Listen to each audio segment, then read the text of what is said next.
Hello friends, বহুদিন পর আসলাম আবারও একটা রান্নার ভিডিও নিয়ে তোমাদের সাথে শেয়ার করার জন্য।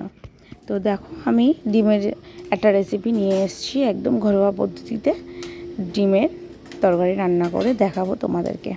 তো চলো তোমরা সবাই দেখতে থাকো ভিডিওটা। ও হ্যাঁ, আর একটা কথা, আমি এখন রান্নার ভিডিও শেয়ার করতে পারি না, তার কারণ হলো প্রচণ্ড নেটের প্রবলেম। সেই কারণে আমি রান্নার ভিডিও শেয়ার করতে পারি না। যতটুকুনো সময় পাই বা যতটুকুনি নেট পাই, আমার আরও ভিডিও এডিটিং বা পোস্ট করতেই সময় লেগে যায়, আর নেটও শেষ হয়ে যায়।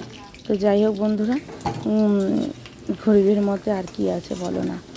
তো দেখো, সেদ্ধ করার পর আমি ডিমগুলোকে ভেজে নিয়েছি, তারপর সেই তেলে আলুগুলোকে ভেজে নিয়ে আলুগুলোকে তুলে নিয়ে তারপর পেঁয়াজ দিয়েছি, তারপর এতে রসুন বাটা, আদা বাটা দিয়ে দিয়েছিলাম, দিয়ে ভালোভাবে কষাই করে মশলাটাকে কাঁচা গন্ধটা যখন উঠে গেছে, তারপর একে একে কাঁচা লঙ্কা, টমেটো উড়িয়ে দিয়ে দিয়েছিলাম। তারপরে নুন, হলুদ, জিরের গুঁড়ো, ধনের গুঁড়ো, আর হ্যাঁ, আর একটা কথা, গরম মশলার গুঁড়ো দিয়ে বেশ করে ভালোভাবে কষিয়ে নিয়ে আমি কিন্তু ডিমের ঝোলটা রান্না করেছি। একটু কাশ্মীরি লঙ্কার গুঁড়ো কালারও দিয়েছি আমি এখানে, কিন্তু শুকনো লঙ্কা বাটা ব্যবহারটা করিনি। আর এই ডিমের ঝোলটা সত্যি বলছি বন্ধুরা, নিজে রান্না করেছি বলে না, রান্নাটা সত্যি ভালো হয়েছিল।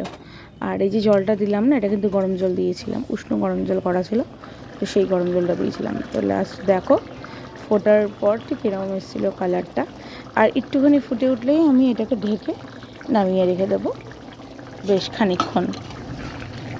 তো আমার এই রান্নার রেসিপি বা রান্নার ভিডিওগুলো যে তোমাদের সাথে শেয়ার করি, তোমাদের কীরকম লাগে প্লিজ আমাকে কিন্তু কমেন্ট করে জানিও। একটা কথা আছে জানো, যদি কমেন্ট করো তাহলে মানে সারাদিনের যে কষ্টটা বিফলে যায় না, তাহলে না মনে হয় যে না, নেক্সট আর একটা ভিডিও আমি তোমাদের জন্য রাখি বা শেয়ার করি। কেমন লাগলো বলো।